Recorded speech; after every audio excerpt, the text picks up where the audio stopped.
किसी विलायक में अबाष्पशील विलेय मिलाने पर विलयन के वाष्प दाब का आपेक्षिक अवनमन उसमें उपस्थित विलेय के मोल प्रवाह के बराबर होता है। बराबर या समानुपाती ले लीजिए। पहले देखिए आपेक्षिक अवनमन क्या होता है। आपेक्षिक अवनमन होता है P0 माइनस PS वटे P0। P0 शुद्ध विलायक का वाष्प दाब और PS विलयन का वाष्प दाब। ये किसके बराबर होता है? मोल प्रवाह। और मोल प्रवाह होते हैं n बटे n प्लस बड़ी है। अगर यही सूत्र अनंत तन्यता के लिए लिया जाए, अनंत तन्यता के लिए, अनंत तन्यता के लिए या तन विलयन के लिए, या तन विलयन के लिए, तो ये दो है ना, इसमें एक रह जाएगी P0 PS बटे P0 बराबर n वटे N। तब इस सूत्र का प्रयोग करते हैं। अगर मोल दिए हैं तब, अगर मोल नहीं दिए हैं तब इसे लगाते हैं P0 माइनस PS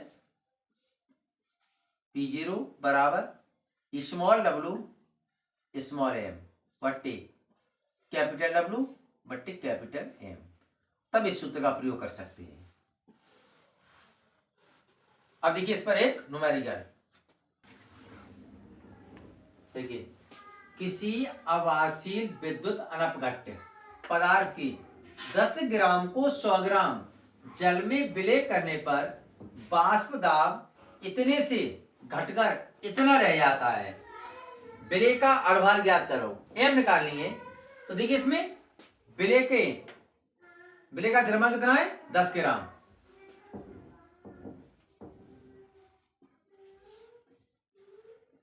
विलय का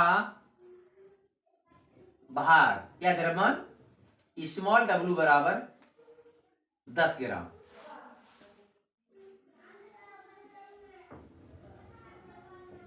विलय का अड़भार m बराबर ये ज्ञात करने हैं। अब 10 ग्राम कितने मोले? 100 ग्राम में। विलायक का भार बराबर 100 ग्राम, ये बड़ा W। दूसरी, जल में विलय करने पर वाष्प दाब इतने से घटकर इतना रह जाता है। तो P0 कितना हो गया? P0 17.53 mm। ये होता है विलायक का वाष्प दाब। इतने से घटकर कितना रह गया? PS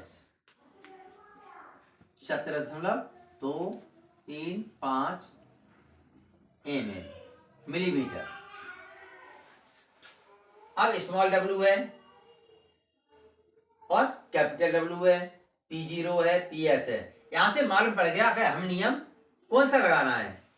राउल्ट का नियम। राउल्ट के नियम से क्या होता है? P0 माइनस PS बटे P0 बराबर w m, W और M। M ये होता है विलायक का द्रव्यमान। कितना होता है जल का? 18। यहां लिख देना बड़ी M बराबर 18। P0 17.53 mm ये हो जाएगा माइनस 0.235 बट्टे 5 बराबर छोटा W 10। छोटी m ज्ञात करनी है। m ऊपर पड़ जाए 18/100। बढ़ाओ यहाँ बढ़ाइए 10 में 5 गए 5 2 12 12 में से 3 गए 9 यार 4 2 दशमलव इतना 17.530 0 से 0 2 ने 18 2 पंजे 10 9/5m। हमें ज्ञात क्या करनी है m। तो m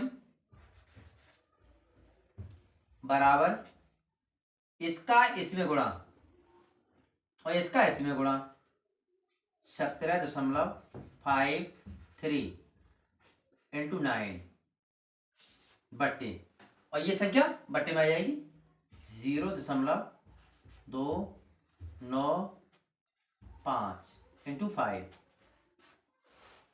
इनका गुणा करने पर 27 9 5 45 45 47 और 9 7 63 63 9 एकम 9 9 6 157 5 का इसमें 25 5 45 5 दूनी 10 14 इतना। ये आपका m प्राप्त हो गया। ऐसे देखिए दशमलव से दशमलव ये हटने पर यहाँ 0 आ जाएगा। अब भाग दे दीजिए। अब यहाँ पर गुणा करने के बाद इतना प्राप्त हुआ। जब भाग देंगे तो 106.96 आएगा द्रव्यमान, वो अणुभार। अब अणुभार ये किसका होता है? अगर इसका नाम भी पूछा जाए तो ये चांदी होती है। वो कैसा है? अवाष्पशील चांदी है और चांदी का अणुभार होता है 105, 6, 7 के अलावा जो आ जाता है वो द्रव्यमान चांदी का ही होता है। इस प्रकार से हम राल्ट के नियम से द्रव्यमान या उसका अणुभार आदि ज्ञात कर सकते हैं।